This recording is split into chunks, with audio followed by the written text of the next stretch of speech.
우리가 약간 조심해서 봐야 되는 게 경제 성장률과 기업이익 주가는 상관관계는 있지만 네. 꼭 같은 방향으로 가는 건 아니에요. 그런가요? 그렇죠. 이번 1분기가 그랬던 것 같아요. 네. 국내 언론에서 약간 헤드라인 뉴스 나온 거 보면 뭐 미국이 엄청나게 역성장을 했다고 막 큰일이 난 것처럼 하지만 역성장의 거의 모든 부분은 GDP 계산하는 방법론상의 그런 문제지 실제 내용은 괜찮았다. 내용은 오케이다. 그래서 실제 1분기 GDP가 마이너스 0.3이 나왔어도 그날 주가는 올랐습니다. 네. 기업들 실적들이 2분기에는 조금 떨어질 수 있는 걸 우리가 짐작할 수 있지만 너무 미국의 1분기 경제 성장률이 마이너스 0.3이 나왔다고 심각하게 걱정할 필요는 없다. 실제 주가에 중요한 것은 기업 실적이니까.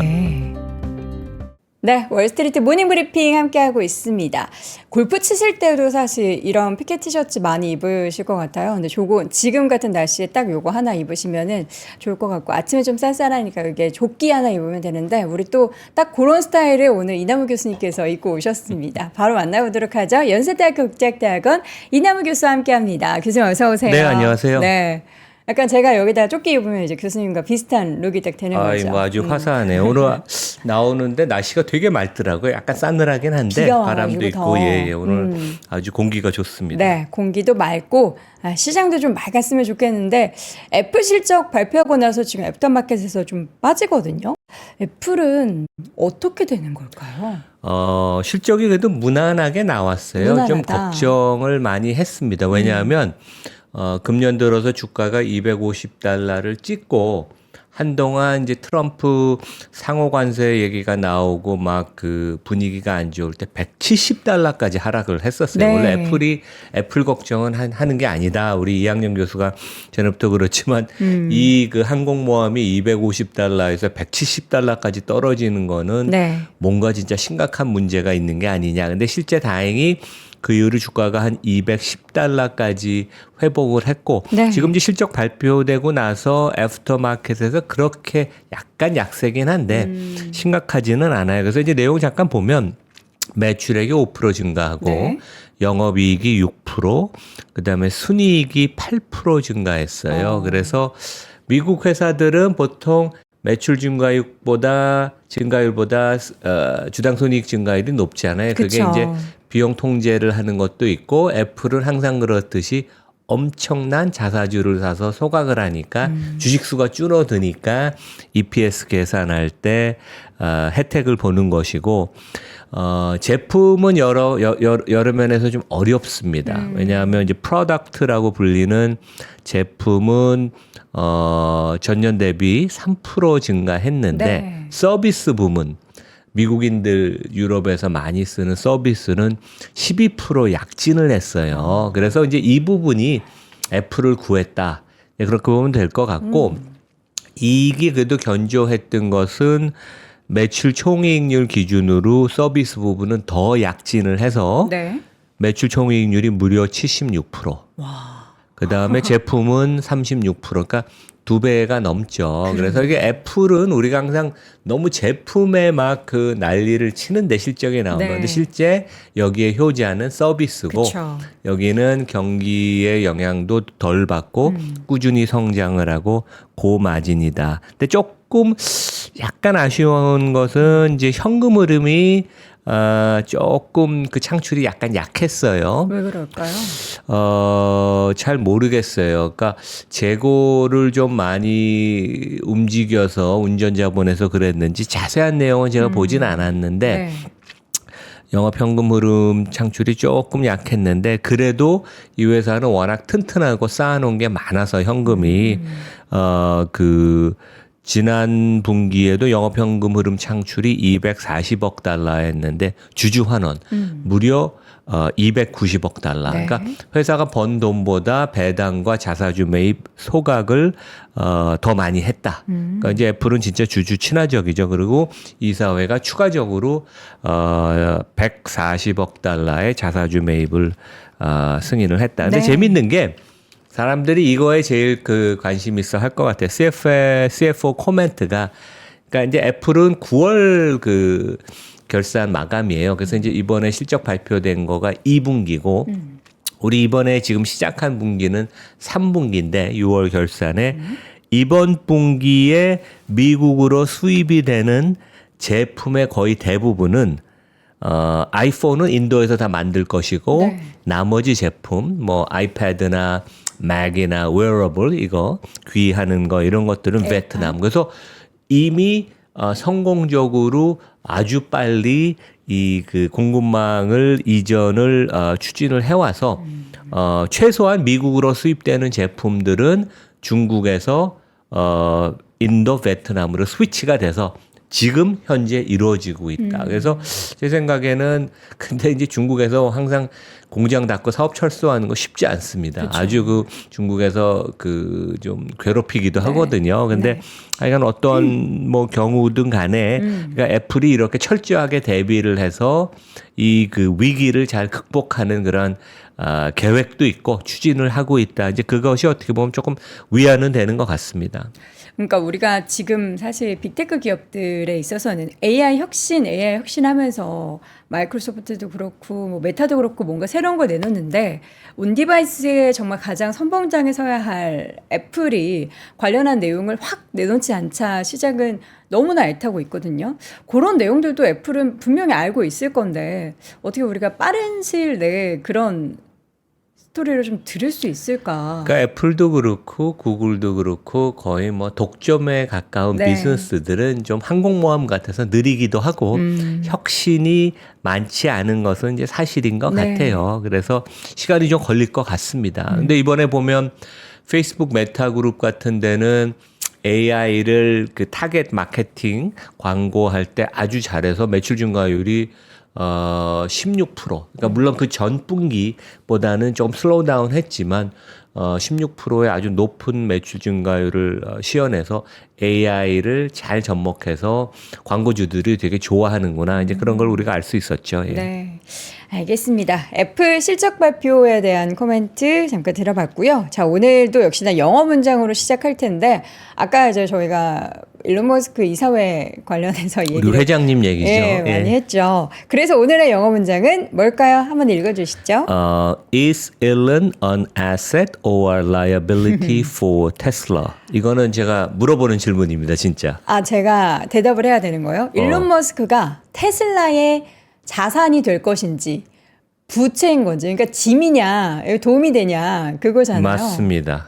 저는 자산이라고 생각합니다. 그렇죠. 그래도 예, 예. 아무리 이제 뭐 여러 가지 좀 노이즈가 있기는 해도 그래도 일론 머스크가 없었다면 지금의 테슬라가 있었을까요? 그러니까 이게 지금 월스트리트 저널이 처음 기사를 냈고 네. 다른 유수 언론인 뭐 파이낸셜 타임스인데 보면 사실이 아니다. 근데 실제 이사회의 운영이 되는 것을 보면 그러니까 아마 월스트리트 저널 기사도 좀 나이브한 기자가 썼던 것 같아요. 이사회는 실제 일론 머스크가 8명 이사회 멤버 중에 하나인데 정보를 제공할 때 누구한테 선별적으로 제공을 못 합니다. 네. 공식적으로 우리가 진짜 일론 머스크를 사퇴시키고 다른 CEO를 구한다 그러면 그 관련된 모든 정보와 이메일이 모든 이사한테 가는데 네. 일론 머스크가 모르고 그 사람의 블레싱이 없이 어떻게 이것이 진행이 됐을까? 그거는 되게 너무 나이브한 추측이에요. 그래서 오히려 일론 머스크가 자기가 CEO 역할을 내놓고 이사회 의장으로 올라가서 지금 이사회 의장분이 열심히 주식 팔고 있거든요. 그래서 이제 그런 구도가 아닌가. 그래서 뭐 진위는 우리가 지금은 알 수는 없지만 제가 약간 이따가 좀 매크로 시장 뉴스를 드린 다음에 네네. 제가 이제 이사회 관련된 거는 많이 알잖아요. 거버넌스를 네네. 하고 저도 사회 이사를 많이 그쵸. 해서 그래서 우리가 좀 제대로 요 팩트를 짚어보자. 근데 하여간 아직도 그러니까 뭐 진짜 일론 머스크가 모든 걸 다 정리하고 테슬라 떠난다 그런 주가가 폭락할 거예요. 그래서 여전히 빚이 아니고 짐이 아니고 자산이다. 네. 근데 이제 얼만큼 자기 시간을 들여서 그쵸. 일을 하느냐, 우리 회장님이 컴백을 하느냐가 제일 관건이겠죠. 알겠습니다. 자, 그럼 매크로 내용 한번 쭉 먼저 확인을 한번 해볼까요? 경제 성장 최근에 이제 GDP 내용이 너무 안 좋아가지고 우려를 좀 하고 있어요. 우리가 약간 조심해서 봐야 되는 게 경제 성장률과 기업이익 주가는 상관관계는 있지만 네. 꼭 같은 방향으로 가는 건 아니에요. 그러니까 방향도 좀 다른가요? 그렇죠. 이번 1분기가 그랬던 것 같아요. 네. 국내 언론에서 약간 헤드라인 뉴스 나온 거 보면 뭐 미국이 엄청나게 역성장을 했다고 막 큰일이 난 것처럼 하지만 역성장의 거의 모든 부분은 2, 3월에 엄청나게 수입을 많이 해서 GDP 계산하는 방법이 수출, 그러니까 소비, 투자, 그다음에 수출해서 수입을 빼는 거니까 네. 수입 때문에 이제 그런 거거든요. 약간 계산의 방법에 그런 뭐 방법론상의 그런 문제지 실제 내용은 괜찮았다. 내용은 오케이다. 그래서 실제 1분기 GDP가 뭐 마이너스 0.4가 마이너스 0.3이 나왔어도 그날 주가는 올랐습니다. 네. 그러면 내용 자체는 괜찮았다고 보이고 여기 이제 그 막대 그래프를 보시면 회색이 여기 보면 옅은 회색이 금년 2분기부터 내년 1분기까지 이코노미스트의 컨센서스 전망치예요. 그래서 1분기는 마이너스 숫자가 나왔지만 금년 2분기부터는 뭐 약하나마 플러스 성장이 예견이 되고 네. 그다음에 이제 2, 3월에 미국으로 모든 국가들이 밀어내기 수출을 했기 때문에 상호 관세가 부과될 우려 때문에 실제 어제 발표된 우리 대한민국의 대미 4월 수출은 7% 감소했어요.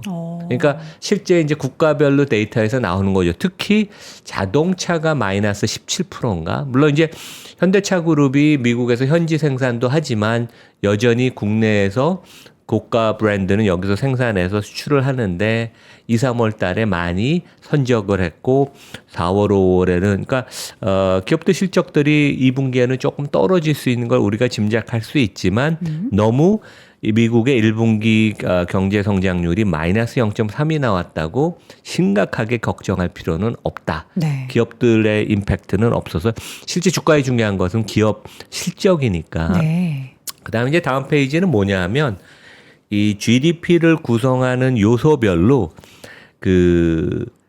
얼마만큼 경제 성장률에 기여를 했냐. 그러니까 이제 기여도를 퍼센티지 포인트로 보는 거예요. 그래서 어제 트럼프도 기자회견에서 얘기를 했어요. 이거는 내 탓이 아니고 바이든 그 사람 탓이라. 근데 그거는 뭐 사실은 아니고. 네. 근데 사실인 것은 그 양반이 했던 얘기 중에 정부 부문을 제외하면 미국에서 내수, 그러니까 소비와 투자는 1분기에도 3% 성장을 했었어요. 그래서 소비가 1.8% 성장을 했고 뭐 아주 좋은 건 아니지만 그래도 오케이 하고 투자는 상당히 좋았습니다. 기업들이 뭐 여기 인프라나 이런 거 데이터 센터 이런 쪽에 투자를 많이 해서 그런지 하여간 투자는 괜찮았고 근데 네. 여기 제일 밑에 보시면 net export 수출에서 수입을 뺀 그 순수출의 기여도가 마이너스 5% 포인트. 그러니까 그냥 5%만큼 그냥 끌어내린 거예요. 네. 그래서 이제 이것은 수출은 정상적으로 이루어졌는데 너무 미국으로 수출하는 업체들이 수입하는 관점에 있어서는 엄청나게 물량을 2, 3월에 땡겼기 때문에 일시적으로 그런 것이고 GDP 넘버가 눈에 보이는 마이너스 성장 자체가 그렇죠. 큰 이슈는 아니고 증시나 투자가 입장에서는 아주 심각한 문제로 볼 필요는 아니다. 약간 왜곡된다는 표현을 우리가 쓰는 게 어떻게 보면 맞을 수도 있겠습니다. 예. 지금 1분기에 어쨌든 저 데이터는 수입이 많았기 때문에 왜곡된 데이터다라고 하지만 그렇죠. 만약에 2분기에도 이렇게 나온다고 하면 그때는 좀 얘기가 달라질 수 2분기는 있겠죠? 이제 2, 3월 달에 수입을 일시적으로 과다하게 네, 네. 했으니까. 그러니까 실제 그 중국에 보면 오히려 수출을 하는 중국 회사들 입장에서 보면 재고가 2, 3월에 많이 줄었어요. 그쵸. 그러니까 그런 걸 보면 중국에서는 밀어내기를 하니까 재고가 줄고 미국에서는 수입을 일시적으로 많이 하다 보니까 또 재고가 많고 그다음에 이제 통계가 좀 이렇게 왜곡되는. 근데 뭐 2분기 GDP는 그렇게 나쁘지는 않을 것 같기도 합니다. 예. 소비는 여전히 견조하니까. 예. 네, 알겠습니다. 실적 발표한 내용을 한번 분석을 해볼 필요가 있을 것 같습니다. 지금까지 데이터들 나오는 거는 성적표가 어떻습니까? 그러니까 지금 뭐 빅테크들 나오는데 웬만하잖아요. 실적은. 네. 그렇죠. 특히 이제 1분기만 놓고 보면 예상보다 다 괜찮고 아까 제가 말씀드렸던 애플도 약간 예상을 초과했고 최소한 실적 기준으로는 아마존도 실적은 괜찮았습니다. 가이던스가 조금 뜨뜻미지근해서 좀 빠지고 있고 근데 오늘 또 다시 발표한 인스타카트나 뭐 레딧 이런 데들도 실적이 좋고 그래서 어제까지 기준으로 S&P 500 기업의 60%가 실적을 발표했고 이번 주에 이제 나머지 40%가 거의 다 발표를 해요. 그래서 금요일이 되면 하여간 실적은 거의 마감이 되는데 상당히 좋습니다. 네. 그러니까 지난주에 제가 말씀드린 것보다도 더 모멘텀이 좋다. 그래서 실적 발표한 회사 중에 77%가 예상보다 좋았고 그 비트하는 정도가 아주 높았어요.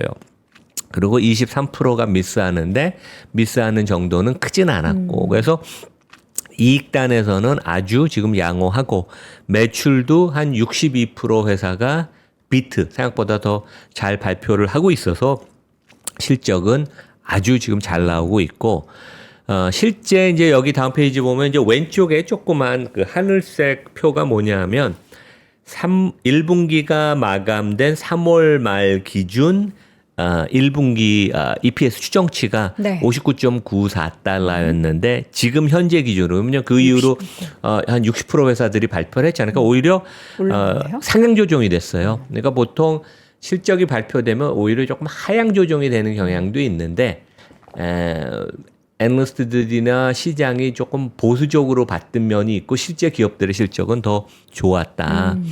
그리고 그동안 발표된 회사랑 앞으로 발표할 회사들을 예측치를 블렌딩을 하면 1분기에 무려 12% 정도 EPS가 증가한 것으로 추정이 된다. 근데 경기 관련 종목이건 테크건 디펜시브 방어적인 성격이든 골고루 지금 실적이 잘 나오고 있어서 아마 지금 이번 주에 주가가 견조한 것은 지난주부터도 전반적으로 견조하죠. 물론 그 트럼프가 조금 뭐 큰 발언, 깜짝 놀래키는 발언을 안 한 것도 있지만 지금 어닝 시즌인데 기업 실적이 좋으니까 주가가 그것을 좀 반영하는 그런 우리 과정이라고 볼 수 있습니다. 미국 기업들은 역시 이게 견실하다. 네. 실적은 잘 딜리버한다. 이제 그걸 우리가 볼 수 있습니다. 네. 이어서는 밸류에이션 점검 중에서 반도체 기업에 좀 떨어놓고 좀 보면은 밸류에이션이 최근에 주가 하락하면서 많이 떨어졌어요. 그렇죠. 근데 이게 이제 뭔가 우리가 매력적이라고 일컬을 만큼의 수준으로 떨어졌는지가 궁금하고 투자적인 관점에서 봤을 때 이렇게 떨어진 구간에서의 좀 긍정적인 투자의 관점을 가져도 되는지 그것도 궁금한데요. 그러니까 좀 매력적으로 볼 만한 그런 레벨까지 반도체들은 내려온 건 사실인 것 같아요. 네, 네. 여전히 리스크 변동성은 있지만. 네. 그래서 이제 최근 이제 보면 엔비디아 퍼가 25배 올해 수익 추정치 기준으로 TSMC가 18배까지 이제 빠졌어요. 그래서 여기 보시는 그림이 시장 전체의 그 퍼 수준과 여기 보면 이제 빨간 선이 S&P 500의 퍼 지금 기준으로는 한 20배가 조금 넘습니다. 네. 네, 최근 고점은 23배였고 그러니까 23배에서 한 20.5배, 21배까지 내려왔고 네. 그 다음에 이제 파란 선은 반도체 업종의 퍼예요. 근데 여기가 뭐 35배까지 올라갔다가 최근에 엔비디아도 조정을 받고 다른 종목 뭐 AMD 뭐 이런 것도 많은 조정을 받으면서 TSMC도 빠지고 뭐 마이크론 이런 데들도 빠지면서 퍼가 22배까지 내려왔다. 그래서 많은 조정을 받았어요. 그래서 반도체도 조정을 많이 받았고 우리가 보통 얘기하는 M7 빅테크도 실제 실적은 되게 잘 나오는데 주가는 많이 조정을 받았으니까 밸류에이션 퍼가 싸질 거 아니에요, 되게. 그렇죠. 그래서 이제 그런 면에 있어서는 주가를 상당히 지금 지지해주는 뭐 그런 상황이다. 뭐 물론 이제 트럼프의 그 정책의 방향에 따라서 주가가 또 흔들릴 수는 있지만 네. 최소한 실적이 뒷받침을 해주니까 미국 주가를 하여간 그 바닥을 좀 다지는 듯한 그런 모습을 보이는 것은 맞습니다. 네. 바닥을 다지고 있는 그런 상황 속에서 매력적이긴 한데 기업들이 그러면 실적 발표에서 뭔가 그 매력적인 것을 같이 혹하게 만들 만한 내용들을 발표한다면 또 우리가 생각하지 못한 랠리를 또 볼 수도 있겠네요. 근데 시장은 그러니까 지금도 아까도 제가 아침에 그 블룸버그를 들으면서 왔는데 이번에 이제 주가가 회복이 지금 되고 있잖아요. 네. 거의 뭐 한 10일 연속 상승을 하고 있는데 이게 진짜 진정한 순매수, 내추럴 바잉인지 네. 헤지펀드의 숏 커버링 그가 주도를 하는 거지는 아직도 좀 의견이 분분합니다. 근데 하여간 이익이 하여간 좋다는 것은 우리가 좀 편안한 마음을 가질 수 있는 거고 다음 페이지 뭐냐면 네. 아까 이제 좀 전에 1분기 기업이익이 한 12.5% 증가한 것으로 좀 추정된다고 하잖아요. 그래서 올해 전체로는 이게 이제 야든이라는 미국의 그 전략가가 이제 무료로 제공하는 포캐스트인데 여기 보면 연도도 있고 분기도 있어요. 제가 이제 화살표시 한 걸 보면 2025년 1년 전체 EPS 증가율, 그 다음에 제일 밑에는 2026년 EPS 증가율. 그래서 야드니가 보는 추정치가 있고 애널리스트의 컨센서스가 있는데 우리 네. 컨센서스를 보면 올해 이익 증가율이 한 9% 정도 예상이 되고 지금 1분기는 조금 더 잘 나온 거죠. 네. 하반기로 갈수록 약간 슬로우할 가능성은 있습니다. 그다음에 이제 내년 이익 증가율이 13%. 그래서 전반적인 이익 증가율의 추정치는 좀 내려온 건 사실이지만 어느 정도 지금 그것이 너무 보수적인 게 아니었냐. 그래서 실적은 상당히 괜찮게 나오는 것을 우리가 조금 안도하면 될 것 같습니다. 네. 자, 실적 관련한 내용들 확인을 해봤고요. 이어서는 이제 트럼프 얘기를 좀 해보겠습니다. 트럼프가 자신감이 조금 떨어졌다고요? 트럼프의 경제 책사인 스티브 네. 마이런. 아, 저는 이제 이분의 그 보고서가 미란, 네. 뭐 미란이 아니고 미란 리포트, 마이런 리포트. 예. 뭐 여의도에서 아마 그거 안 읽은 사람 없을 거예요. 진짜 사람들이 많이 읽었는데 네. 이분이 그렇게 경험이 많은 사람은 아니에요. 하버드 경제 박사고 이론에 밝지만 네. 실제 스콧 벤센 같이 35년의 베테랑은 아니어서 며칠 전에 시티뱅크가 이제 주선을 해서 백악관으로 한 15명, 20명의 헤지펀드 대가들을 초대를 해서 네. 이 스티브 마이런이 자기의 정책의 그 배경 그걸 좀 설명하면서 이해를 좀 구하려고 그랬는데 완전히 꿀밤을 많이 맞았다고 그럽니다. 그래서 이제 어떤 데가 왔냐면 뭐 헤지펀드의 큰 손인 뭐 시타델, 튜도, 발리아스니 이런 데가 왔는데 뭐 블랙록 같은 데도 오고 그래서 이제 스티브 마이런이 한참 자기의 그 이론의 배경 내지 앞으로 나갈 바를 설명을 했는데 그 헤지펀드의 이런 그 대가들은 진짜 스마트해요. 저도 옛날에 이제 프레젠테이션 하고 그럴 때 보면 항상 긴장을 했는데 네. 논리적으로 오히려 역공을 당하고 오히려 자신감을 완전히 상실했다는.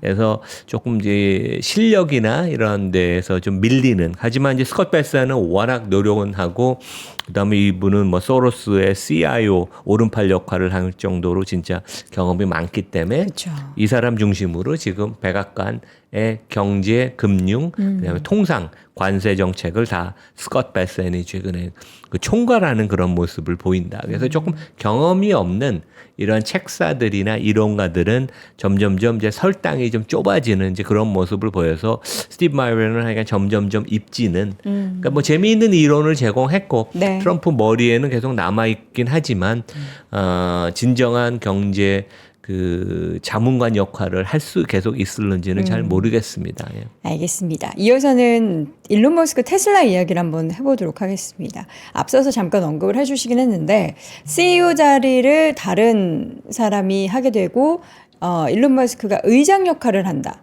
그럼 이게 구조가 이게 맞는 구조예요? 이렇게 될 수도 있는 가능성이 높은 거예요? 이렇게 되면 또 뭐가 좋아지는 거죠? 그러니까 저도 깜짝 놀랐어요. 네. 어제 아마 우리 오전에 이 기사가 월스트리트 저널 저는 이제 앱으로 보는데 네. 이게 떠서 깜짝 놀랐는데 물론 일론 머스크가 53세인가 4세예요. 그리고 자기가 6개 회사를 관여를 하고 그다음에 또 개인적인 관심들도 많잖아요. 그리고 정부 일도 계속 도와준다 그러니까 자기가 오버스트레치 됐다는 생각은 해서 테슬라는 큰 전략이나 그 기술적인 것만 관여를 하고 일상적인 업무는 CEO를 누굴 좀 뽑았으면 좋겠다. 그런 건 마음은 이해를 해요. 그 이분의 스타일이 제가 전에도 말씀드렸지만 그러니까 한참 이제 테슬라가 막 발전할 때는 텍사스와 캘리포니아 시간을 반반 나눠서 한 번 정도는 이제 자율주행 로보틱스 하는데 와서 이사회를 그날 뭐 새벽 2, 3시까지 하고 다음 주에는 내가 요거 체크할 테니까 일을 해. 엄청 디테일하고 약간 마이크로 매니지하는 그런 경향도 있어요. 네. 그래서 이제 그러한 자기가 믿을 만한 CEO를 뽑았으면 좋겠다는 그 사람의 그분의 마음은 저는 이해를 할 것 같아요. 그리고 실제 법률적으로는 이사회의 가장 중요한 일 중에 하나가 CEO를 채용하고 그러니까 뽑고 그 사람한테 평가를 해서 좋은 상여금을 주고 그 다음에 격려도 해주는 거죠. 근데 못하면 해고시키는 그게 이사회의 권한이에요. 그래서 당연한 미국 회사의 기본 프레임워크로 보면 테슬라 이사회가 그 일론 머스크를 해고를 염두에 두고 서치폼을 통해서 후임자를 물색할 수도 있지만 네. 실제 테슬라는 일론 머스크가 컨트롤하는 회사고 여전히 지분이 13%고 거기에 있는 이사회 멤버나 경영진은 다 일론 머스크 맨이기 때문에 실제 우리 표현 전문가들의 표현은 그 일론 머스크가 테슬라 이사회를 컨트롤합니다. 그래서 이사회의 독립성이 상당히 의심이 됐기 때문에 일론 머스크를 배제하고 그의 후임을 뽑는다는 것은 있을 수 없는 일이에요. 그래서 오히려 그러니까 이제 지금 그 현재 이사회 의장인 러빈이라는 호주 여성은 그건 사실이 아니라고 부인을 했지만 네. 그 후임을 뽑는 작업이 진행되는 것이 사실이라면 오히려 일론 머스크의 블레싱이 있어서 본인이 뒤에서 그런 방향으로 유도하는 거일 수도 있어요. 본인이 CEO 자리에서 나는 오히려 이제 이사회 물러나서? 의장으로 올라가고 그러니까 의장이라는 건 어떻게 보면 또 CEO를 통제하는 그런 중요한 역할이니까 그래서 우리가 이거는 좀 지켜봐야 될 것 같아요. 하지만 일론 머스크가 모르고 그 사람 배제하고 이사회가 CEO를 해고하는 일은 그건 불가능합니다. 그거는 이제 너무 나이브한 네네. 얘기고. 실제 이제 지금 뭐 여러 가지 변수 중에 하나로 우리가 여기 볼 수 있는 사람은 여기 이사회 의장, 여기 그 호주 여성분이에요. 근데 이분이 되게 럭키한 게 로빈 댄 홀미라고 그러는데 2014년에 테슬라 이사가 됐고 그렇게 하이 프로파일인 사람도 아니었어요. 그래서 어떤 배경으로 이사 선임이 됐는지 모르겠지만 10년 전에 됐고 2018년에 그 트위터 문제로 일론 머스크가 이제 이사회 의장을 내놓을 때 이사에서 이사회 의장이 됐는데 이분이 10년 동안 그 사회이사로 봉직하면서 받은 현금과 주식 보상이 7억 달러, 1조 원입니다. 그러니까 미국 역사상 가장 많은 보상을 받은 이사회 의장이에요. 그러니까 당연히 일론 머스크의 말을 잘 듣겠죠. 네.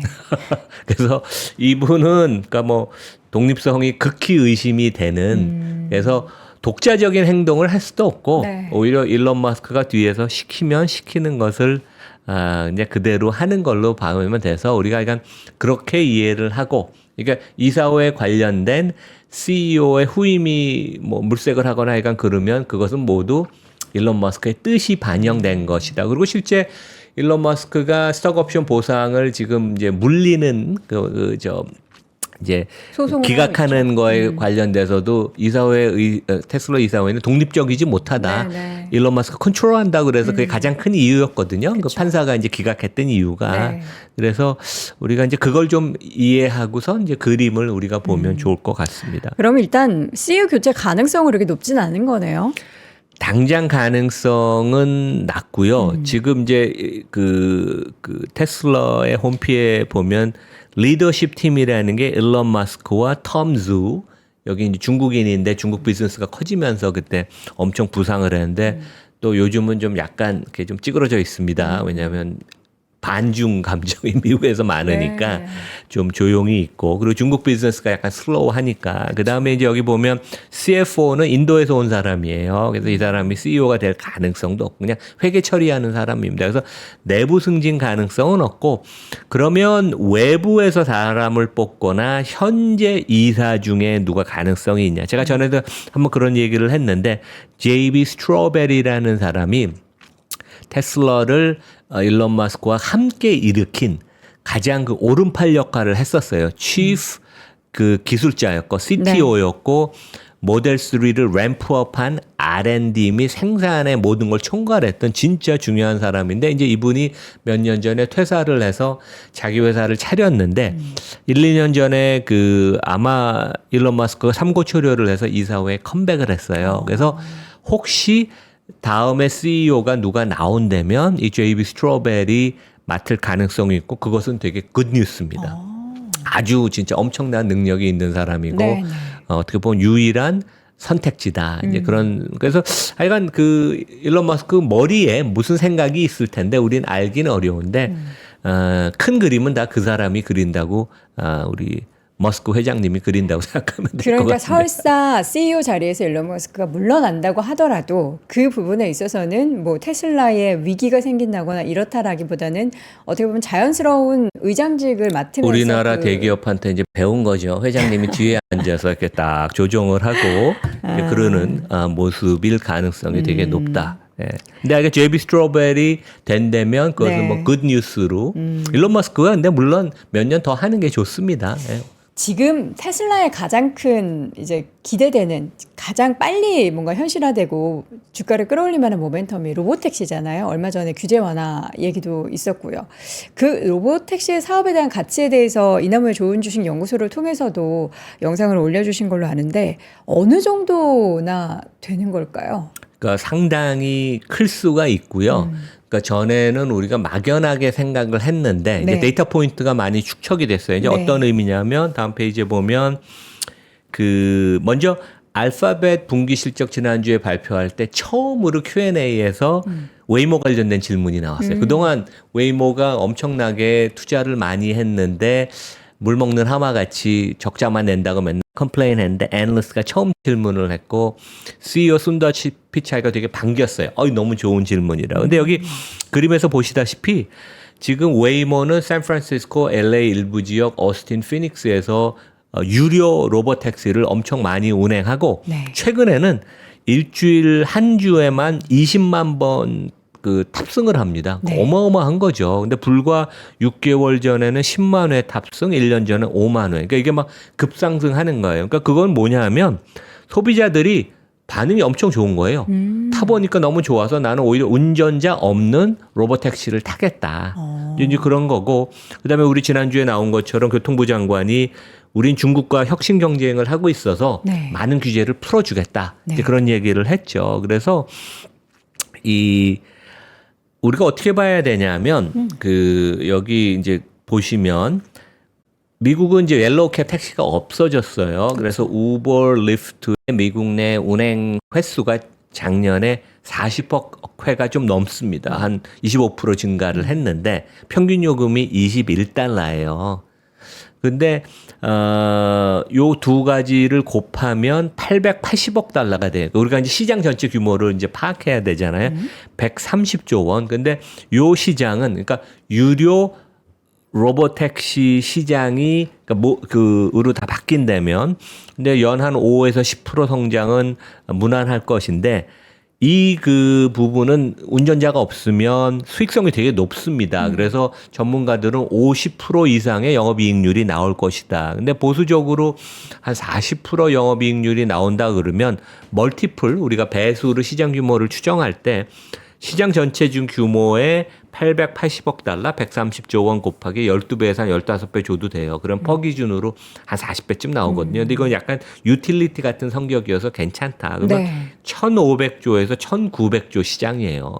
어마어마한 거예요. 여기서 큰 부분을 테슬라가 갖고 갈 테니까. 네. 물론 자기네가 택시를 다 보유하는 자산 집약적 모델로 갈지 아니면 우버나 에어비앤비 같이 실제 그 자동차 소유자는 따르고 여기는 그 서비스로. 서비스만 제공하는 걸로 갈지는 모르겠지만 아니면 둘을 다 합칠 것 같아요. 그러니까 1,500에서 200조, 2,000조 되는 시장의 상당 부분 여기서 30%만 갖고 가도 이것만 해도 한 500조 원이 넘죠. 그래서 그렇죠. 지금 테슬라 시총의 뭐 상당 부분을 설명할 수 있는. 그래서 숫자가 나오면서 이제는 사람들이 이거 반영해야 되는 거다. 이제 그런 얘기가 나오고 있습니다. 예. 네.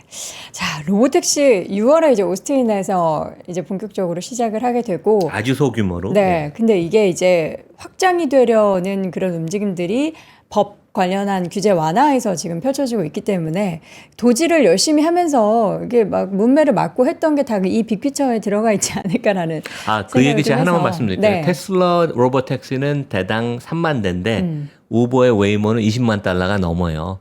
왜냐하면 이게 가격이 3만 달러예요. 예. 그러니까 이 라이다나 기타 부대 비용이 너무 들어서 경쟁력이 없어요. 그래서 테슬라가 압도적으로 로보택시 시장을 갖고 갈 거라는 게 그 고정비가 훨씬 비용적인. 적으니까. 네, 알겠습니다. 이 테슬라가 드디어 이제 전기차 판매가 줄어드는 그 사이에 이 로보택시로서 올 하반기나 내년에 급부상을 하게 될지 기대 한번 해보도록 하죠. 자, 오늘 이 시간 연세대학교 국제학대학원 이남우 교수와 함께했습니다. 교수님 고맙습니다. 네, 감사합니다.